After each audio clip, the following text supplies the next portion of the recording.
The X Interview, hosted by Global X from the Skoll World Forum.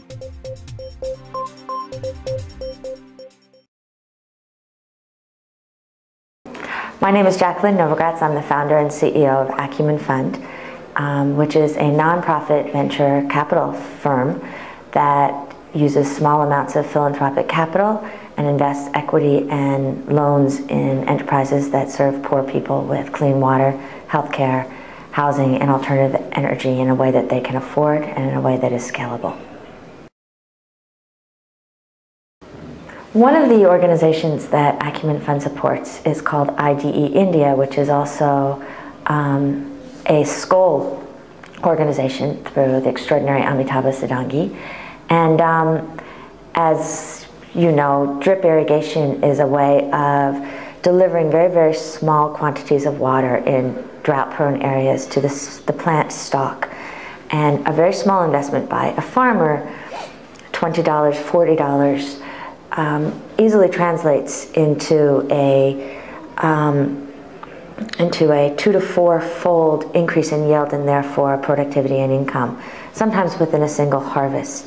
And so I had the privilege of bringing a number of Acumen Fund partners, so these are some of the wealthiest people on earth,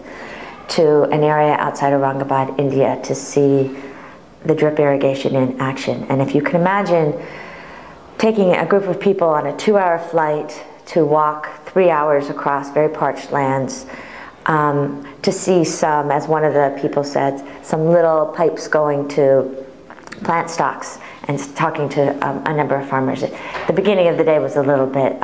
less than auspicious. However, two things happened that were incredibly emotional. One is just physically seeing the power of using a conservation approach to taking very small amounts of water and the difference that it can make to not only a farmer's life, but also to this land that we all live on and live from. And to see cracked land where these tiny drops of water make plants grow and nourish and be nourished and bloom is just spectacular to see. Well, after we had been moved by the physical manifestation in earth and the pride of the farmers showing us,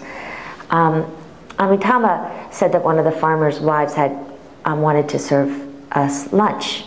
And so, quite humbly, because we had not brought any gifts, the 10 of us, and as I said, some of the wealthiest people on earth, followed her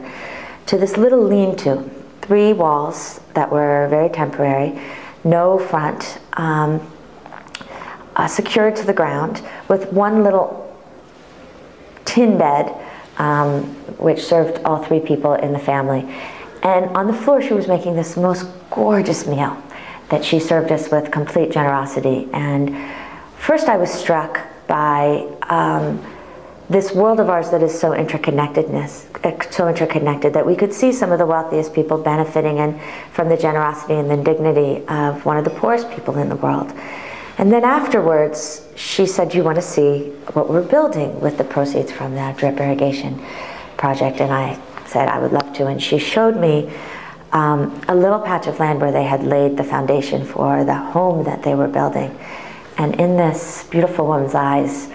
you really could see her looking into the future. And I think the importance of doing this kind of work that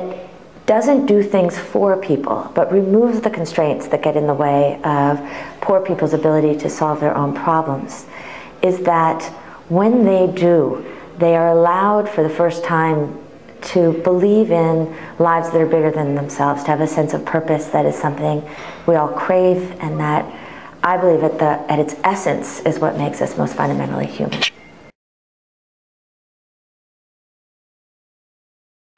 10 years from now, we really do live at one of the most extraordinary moments in our history, in that on the one hand we have seen unprecedented wealth and productivity being created for the most privileged among us, and on the other hand we're seeing an increasing divide between rich and poor. And then running right through it is a deep sense of interconnectedness on the one hand, where we know each other in ways we've never known one another before, that also is juxtaposed with a growing fear of the other and mistrust. So while there is a lot to be worried about, there's also never been quite the opportunity that there is today to really change the world in the most fundamental way. At Acumen Fund, we have a vision for bringing those worlds together, which benefits from the fact in some ways that the elites are more like each other across lines of nationality and difference than they are often to the poor people in their own countries. And so I think that by 2017 we need to create a worldwide core of, call them fellows or pioneers, who have the skill set not only of knowing how to build enterprises that work, using the skills of business and on the understanding of what it means to live lives of poverty, also this immoral imagination of being able to put oneself in another's shoes and to work with poor people who own part of the solution and must ultimately own all of the solution if these solutions will really be brought to bear on including the 3 billion people in the world who've been left out of the economy into the economy. And so the world in 2017 must be a more networked world. It must be a world where we start building vertical linkages between rich and poor as much as horizontal linkages among the different countries. And it must be a world where we start recognizing that we need a new skill set that goes beyond just focusing on efficiencies and productivities with more classic business and a real understanding of what it takes to build solutions for many, many people who have very, very little money, which means fundamentally an algorithm of low margins and finding ways to reach high volumes of individuals with a real sense of affordability and a real deep sense of equity and access. Global X is also on SocialEdge at socialedge.org.